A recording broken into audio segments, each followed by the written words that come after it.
ہماری زندگی کا ایک بہت اہم ساتھی ہے جس کو ہم سفر کہا جاتا ہے۔ اسلام بیوی کے بارے میں کیا درس دیتا ہے، اور فیملی ممبر سے اب بھی بہت پیار کر رہے ہوتے ہیں، مگر بعض اوقات بیوی کو بڑا ڈیگریڈ کرتے ہیں۔ ہم شاید بھول گئے ہیں کہ ہماری زندگی کا بہت بڑا حصہ جس کے ساتھ گزرا ہے، ہم اس کے ساتھ بعض اوقات زیادتی کرتے ہیں۔ ہم کاروبار میں تکلیف میں ہوں، ہم باہر کسی ٹینشن میں ہوں، کسی بندے سے کسی بات کوئی بری لگ گئی، سارا غصہ آ کر بندے نے اپنی زوجہ پہ نکالنا ہے، کیونکہ وہ بیچاری تو کچھ نہیں کہہ سکے گی۔ پہلے کے زمانے جاہلیت میں بھی یہی تھا کہ عورتوں کو پیر کی جوتی سے زیادہ ذلیل سمجھا جاتا تھا، مگر کیا آج بھی کچھ گھرانوں میں ایسا نہیں ہے؟ ہماری زوجہ کی شاید ہر دعا میں ہم ہوتے ہیں۔ ہم اپنی بیوی کے لیے کتنی دعا کرتے ہیں غور کیجیے۔ حالانکہ میں نے دیکھا ہے کہ جن کی شریک حیات دنیا سے جاتی ہے نا، ان لوگوں کو میں نے ٹوٹتے بھی دیکھا ہے۔ تو ایسا نہ کریں، جس طرح وہ آپ کے لیے محبت کا اظہار، دعاؤں کی آپ کی خدمت گار ہے، آپ بھی اس کے لیے اچھا برتاؤ کریں۔ اور نبی پاک کا کیا انداز تھا۔ میں تو آج اسلام کی شریعت کی، اللہ کے نبی کی بات کرنے آپ کے سامنے آیا ہوں۔ اللہ کے حبیب علیہ الصلوۃ والسلام سے سوال کیا گیا کہ حضور آپ کو دنیا میں سب سے زیادہ پسند کون ہے؟ اللہ کے حبیب نے فرمایا عائشہ۔ نبی پاک نے اپنی زوجہ کا نام لیا۔ پھر نبی پاک گھر اپنے ازواج کے ساتھ کیا انداز ہوتا تھا؟ گھر کا سودا سلف لے کے جاتے، کھانے پینے میں ہاتھ بٹاتے، محبت اور پیار کا اظہار فرماتے، سافٹ ماحول تھا گھر کے اندر۔ ہمارے گھر میں ایسا ماحول ہے؟ اسلام سے پہلے مال کے لیے جانوروں اور دوسرے ساز و سامان کے ساتھ ساتھ بیوی کو بھی رہن رکھوا دیا جاتا تھا۔ جیسے پیسے کوئی رہن رکھواتا تھا نا، بیوی بھی ایک مال کی طرح تھی، لوگ گروی رکھوا دیتے تھے اپنی بیوی کو۔ یہ اسلام سے پہلے عورتوں کا حال تھا، بیویوں کا حال تھا۔ اللہ اکبر، اسلام نے نکاح کے ذریعے عورت کو مرد کے آدھے ایمان کا محافظ قرار دے دیا۔ قرآن کہتا ہے وَعَاشِرُوهُنَّ بِالْمَعْرُوفِ، ان سے اچھا برتاؤ کرو۔ اسلام نے بیویوں کے ساتھ اچھا برتاؤ کرنے والے کو سب سے بہترین قرار دیا۔ حضرت امام حسن بصری رحمۃ اللہ تعالی، بہت بڑے بزرگ، ایک شخص آیا آ کر کہتا ہوں کہ بارش نہیں ہو رہی ہے، قحط کی پوزیشن آ گئی ہے، بارش نہیں ہو رہی، دعا فرمائے، کو وظیفہ عطا فرمائے۔ آپ نے فرمایا استغفار، وہ چلا گیا۔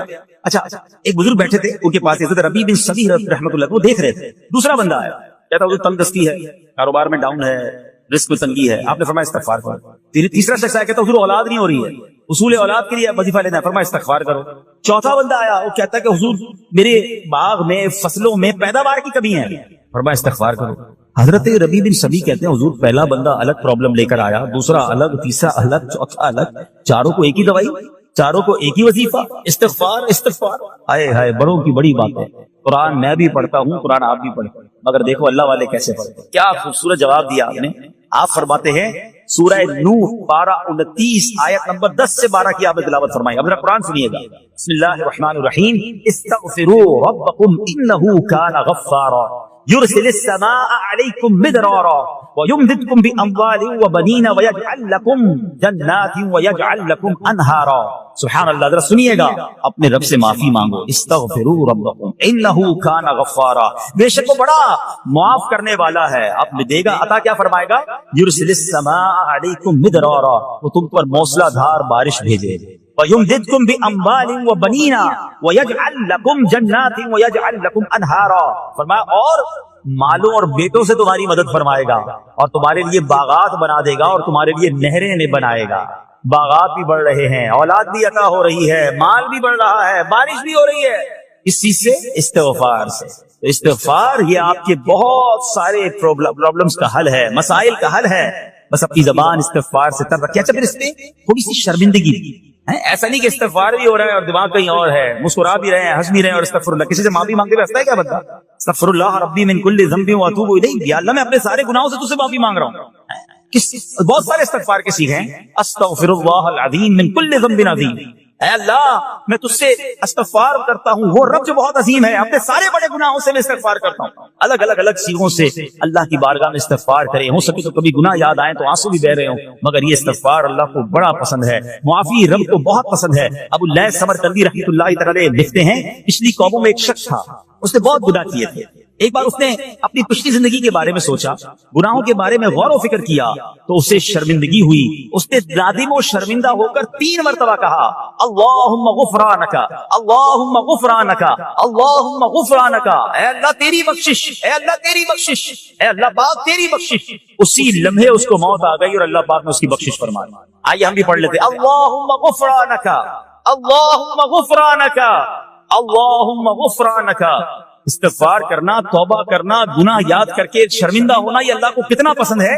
ایک سبحان اللہ اس کے بارے میں چند برکتیں آپ کو بیان کرتا ہوں. بڑی عظیم برکت یہ ہے کہ اس کی بدولت بندے کا تنگی اور غم دور ہو جاتا ہے. حدیث پاک میں ہے جو ہمیشہ استغفار کرتا رہے اللہ پاک اس کے لیے ہر تنگی سے نکلنے کا راستہ بناتا ہے, ہر فکر و غم سے اسے خلاصی عطا فرماتا ہے. اس کی ایک برکت یہ بھی ہے کہ ایسے بندے کو اللہ پاک غیب سے رزق عطا فرماتا ہے. حدیث پاک میں ہے استغفار کرنے والے کو اللہ وہاں سے رزق عطا فرماتا ہے جہاں اس کا گمان بھی نہیں ہوتا.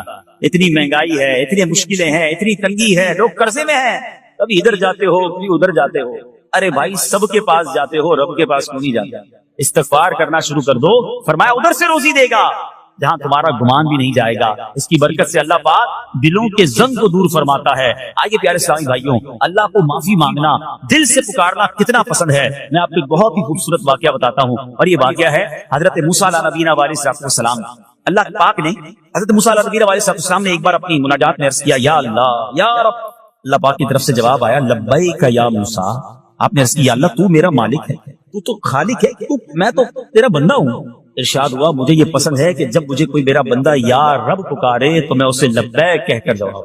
اللہ فرما رہا حضرت موسیٰ نے عرض کی یا رب کیا یہ ہر مطیع بندے کے لیے ہے, کیا ہر نیک آدمی کے لیے ایسا ہے کہ جب تجھے وہ پکارے تو لبیک فرماتا ہے؟ سنو اللہ فرماتا ہے ہاں بلکہ ہر گناہگار بندے کے لیے بھی ہے. حضرت موسیٰ نے عرض کی یا اللہ فرما بردار تو تیری اطاعت کرتا ہے, وہ بات تو سمجھ آ رہی ہے, گناہگار پر یہ کرم کس وجہ سے؟ اے ہائے سنو میرے رب کیسا کریم ہے. فرماتا ہے موسیٰ اگر میں بھلائی کرنے والے کو اس کی بھلائی کا بدلہ دوں اور برائی کرنے والے پر اس کی برائی کی وجہ سے احسان نہ کروں تو میرا جود و کرم کہاں جائے گا؟ اللہ فرماتا ہے میرا پھر کرم میری رحمت کس لیے ہے؟ برائی کرنے والا بھی گناہ کرنے والا بھی مجھے پکارتا ہے, میں اسے بھی لبیک کہہ کر جواب دیتا ہوں. حضرت موسیٰ علیہ نبینا علیہ السلام کو ایک بار وہی نازل ہوئی کہ اے موسیٰ فلاں علاقے میں جاؤ, ہمارا ایک نیک بندہ کا انتقال ہو گیا ہے, جا کے اس کو غسل دو, اس کو کفن دو اور اس کا جنازہ. حضرت موسیٰ وہاں پہنچ گئے اور جب وہاں جا کر آپ نے لوگوں سے کہا کہ مجھے فلاں بندے کے پاس لے جاؤ جس کا انتقال ہوا ہے, مجھے غسل دینا ہے, کفن پڑھنا ہے, جنازہ پڑھنا ہے. لوگوں نے کہا حضرت یہ تو زمانے کا گناہگار بڑا بےہودہ بڑا بدکار شخص تھا, آپ کو رب کا حکم تھا, آپ نے غسل بھی دیا, کفن بھی پہنایا, جنازہ بھی پڑھا, پھر رب کی بارگاہ میں عرض کی مولا بندے تو یہ کہہ رہے ہیں یہ تو بہت برا آدمی تھا, تو نے مجھے بھیجا اور فرمایا تیرا پیارا بندہ, میں نے جنازہ بھی پڑھ دیا, غسل اور کفن بھی دیا. پھر آپ سوچیں کہ کسی کا جنازہ حضرت موسیٰ پڑھ دیں تو اس کی تو بخشش کا تو کوئی مسئلہ ہی کوئی نہیں نا, وہ تو اللہ کے نبی جس کا جنازہ پڑھے غسل دے تو یا اللہ تو نے ایسا انتظام فرما دیا. رب کریم کی طرف سے پتہ ہے کیا جواب آتا ہے؟ اللہ فرماتا ہے اے موسیٰ بندے سچ کہتے ہیں, یہ بندہ واقعی بڑا گناہگار ہے. جو علاقے والے شہر کے لوگ کہہ رہے ہیں نا ٹھیک کہہ رہے ہیں, یہ بندہ تھا ہی ایسا. اللہ جب اتنا گناہگار اتنی بڑی مہربانی کس وجہ سے؟ ارشاد ہوا اے موسیٰ اس بندے نے مرنے سے پہلے مجھ سے 5 کلمات کے ذریعے بات کی, مناجات کی, مجھے پکارا, 5 سینٹنس تھے, 5 کلمے تھے, اور اے موسیٰ اس کی وجہ سے میں نے اس کی مغفرت فرما دی. حضرت موسیٰ کہتے ہیں یا اللہ وہ 5 کلمے تو بتا دے, وہ 5 کیسے جملے تھے کہ علاقے میں سب سے مشہور بدکار اور اس کا انتقال ہو تو رب مغفرت بھی فرمائے اور اپنے نبی کو فرمائے جا کے جنازہ پڑھو. تو آپ نے کہا یا اللہ وہ 5 کلمات بتا دے. اب ذرا یہ 5 کلمات سنیے گا. ایکچولی جو بات سمجھنی ہے نا, استغفار ہے کیا, معافی مانگنا ہے کیا, توبہ کیا ہے. اللہ فرماتا نا کہ ہم نے سنا کہ جو بندہ اللہ سے استغفار کرتا ہے اللہ اسے دیکھ کر مسکراتا ہے. اس کی وجہ یہ کہ بندہ رب کی بارگاہ میں اپنے آپ کو سرنڈر کرتا ہے, اپنے گناہ یاد کرتا ہے, اپنی کب مائیگی کا اظہار کرتا ہے. وہ کہتا ہے الندم التوبہ, شرمندگی توبہ. شرمندہ ہو جائے نا انسان. دنیا میں پتہ کیا معاملہ ہے, ہم کسی عدالت میں جا کر کہتے ہیں ہم نے جرم کیا, اقبال جرم, ٹھیک تو کیا ہوتا ہے, جج کہتا ہے پھر اس کو گرفتار کرو اور سزا سناؤ. بندہ خود ہی مان رہا ہے, گواہوں کی ضرورت کیا ہے.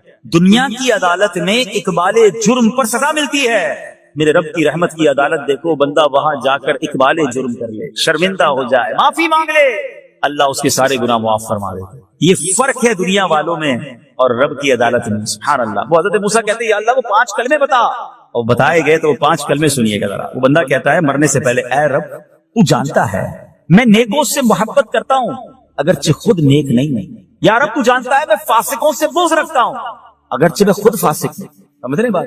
اللہ نیکوں سے پیار کرتا ہوں, مجھے پتا ہے میں خود نیک نہیں ہوں. میں گناہ گاروں سے نفرت کرتا ہوں حالانکہ میں خود بھی گناہ گار ہوں. کہیں بھی اپنی بڑائی نہیں ہے, میں گناہ گار, میں بدکار, مگر اللہ میں پیار کرتا ہوں نیک لوگوں سے. تیسرا جملہ کیا تھا, یا رب اگر مجھے معلوم ہو جائے کہ میرے جنت میں داخل ہونے سے تیری ملکیت میں کوئی کمی آ جائے گی, اے اللہ میں تجھ سے پھر جنت کا سوال کرنا چھوڑ دوں. مجھے یہ پتا ہے یا اللہ تو نے مجھے جنت میں داخل کیا نا, تیری جنت میں کوئی کمی نہیں آئے گی, بہت بڑی ہے, اب مجھے داخل بھی کرنے سے تیرا کچھ نہیں جائے گا. اگر کچھ جاتا ہوتا تو یا اللہ میں جنت تیرے سے مانگنا چھوڑ دیتا. چوتھا جملہ کیا ہے, اے رب اگر مجھے معلوم ہو جائے کہ مجھے جہنم میں داخل کرنے سے تیری ملکیت میں اضافہ ہو جائے گا تو میں پھر جہنم سے پناہ نہیں مانگوں گا. یعنی اگر تو تیرے ملک میں تیری شان میں اضافہ ہو رہا ہے مجھے جہنم میں ڈالنے سے، پھر تو میں نہیں کہوں گا تجھے کہ جہنم سے نکال. اگر مجھے پتا ہے تو پہلے ہی مالک ہے، تو پہلے ہی خالق ہے، سب کچھ تیرا ہے، مجھے جہنم میں ڈالنے سے تیری کوئی ملکیت میں اضافہ نہیں ہونا. اور آخری بات کیا کہتا ہے؟ یا رب اگر تو مجھ پر رحم نہ کرے گا تو پھر کون کرے گا؟ اللہ فرماتا ہے موسیٰ میں نے اس پر رحم کیا، یہ میرے کرم کے لائق تھا، میرے کرم کے لائق نہیں تھا کہ میں اسے ناکام لوٹا دیتا. جب اس لیے کلمات کہے تو میں نے اسے درگزر فرمایا، اس کی مغفرت فرما دی، اور میں ہی بخشنے والا مہربان. تو اے میرے پیارے اسلامی بھائیوں، آج وہ کام سیکھ کے جانا ہے، سمجھ کے جانا ہے، جس کو جو بندہ کرتا ہے تو رب کی رحمت گویا مسکراتی ہے. وہ یہ ہے کہ اللہ سے معافی مانگے، استغفار کرتے رہیں، اللہ کو راضی کرنے کی کوشش کرتے رہیں، اپنے گناہوں پر ندامت رکھیں. کہ جو معافی مانگتا ہے نا اللہ اسے بہت پسند فرماتا ہے. حدیث پاک میں آتا ہے التائب من الذنب کمن لا ذنب له، گناہوں سے توبہ کرنے والا ایسا ہے جیسا اس نے گناہ کیا ہی نہیں ہے.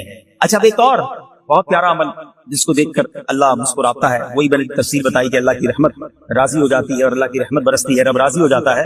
نبی پاک علیہ السلام نے فرمایا 3 بندے ہیں اللہ پاک انہیں دیکھ کر مسکراتا اور کیا ہوتا ہے؟ فرمایا اور بہت خوش ہوتا ہے. اب وہ 3 بندے کون سے ہیں؟ چیک کرنے ہم ان میں ہیں کہ نہیں. فرمایا نمبر 1 وہ بندہ جو رات کو اٹھے، بستر چھوڑے، اچھی طرح وضو کرے، پھر نماز پڑھنے کھڑا ہو جائے، اسے دیکھ کر اللہ پاک فرشتوں سے فرماتا ہے اے فرشتوں بتاؤ میرے بندے کو نیکی پر کس نے اکسایا ہے؟ فرشتے عرض کرتے ہیں مولا تو بہتر جانتا ہے. اللہ پاک فرماتا ہے ہاں میں جانتا ہوں مگر تم مجھے بتاؤ. فرشتے عرض کرتے ہیں اے مالک کریم تو نے اسے ایک چیز یعنی جہنم کا خوف دیا ہے، یہ اس سے ڈرتا ہے. اے اللہ تو نے اس کو ایک چیز جنت کی امید دلائی ہے، یہ اس کی امید رکھتا ہے. اللہ یہی خوف اور امید ہے جس نے اسے رات کی نیند قربان کر کے تیرے حضور کھڑے ہونے پر ابھارا ہے. اب اللہ پاک فرماتا ہے اے فرشتوں گواہ ہو جاؤ کہ جس چیز سے ڈرتا ہے یعنی جہنم سے ڈرتا ہے، میں نے اپنے اس بندے کو اس سے امن بخشا، اور جس کی امید رکھتا ہے یعنی جنت کی میں نے جنت اس پر واجب کر دی. رات اٹھ کر جب دنیا سوئی ہو بندہ اٹھ کر تہجد کی نماز ادا کرے، اللہ کی بارگاہ میں آنسو بہائے، اللہ فرشتوں کے سامنے گویا فخر فرماتا. دوسرے نمبر پر سنو فرما دوسرا وہ شخص جو حق و باطل کی لڑائی میں شریک ہوا، ثابت قدم رہا یہاں تک کہ شہید ہو گیا، یا اللہ پاک نے اسے فتح عطا فرمائی، اللہ اس بندے کو دیکھ کر بھی مسکراتا ہے. جہاد کرنے والے مجاہدین یا تو شہید ہو جائیں یا غازی ہو کر لوٹے اللہ کی رضا کے لیے، اللہ کی رحمت ان پر بھی چھما چھم برستی ہے. اور تیسرے نمبر پر فرمایا تیسرا وہ بندہ جو رات کو سفر کرتا ہے، یہاں تک کہ رات کے آخری حصے میں جب کہیں ٹھہرتا ہے تو اس کے ساتھ والے سو جاتے ہیں مگر وہ کھڑا ہو کر نماز پڑھنے لگتا ہے، اس بندے کو دیکھ کر بھی اللہ پاک اس کو مسکراتا ہے.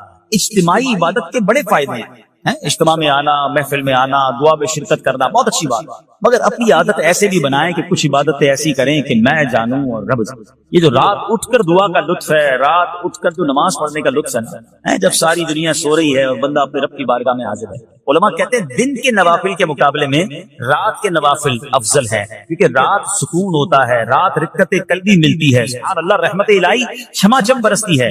ہمیں کیا کرنا ہے کہ رات تہجد کی نماز کی عادت ڈالے. رمضان میں بن گئی تھی نا، سحری کے لیے اٹھتے تھے تو لوگ تہجد پڑھتے تھے، اللہ کرے کہ یہ عادت بن جائے. کبھی کبھی اگر ہر روز نہیں ہو سکتا کم از کم کبھی کبھی کریں. اچھا اگر ایسی کوئی عبادت ہو بھی جائے نا پھر سب کو بتائیں نا کہ رات اٹھا تھا تو جناب دعائیں بھی کی تو آنسو بھی بہائے. نہیں، کبھی کبھی ایسا کیا کرو کہ میں جانوں اور رب جانے، اللہ سے باتیں کیا. میں آپ کو صحیح بتاؤں، آپ مجھے ایک بات بتائیں، یہ تو آپ نے سن بھی لیا کہ اللہ کی رحمت کس قدر برستی ہے اس پر.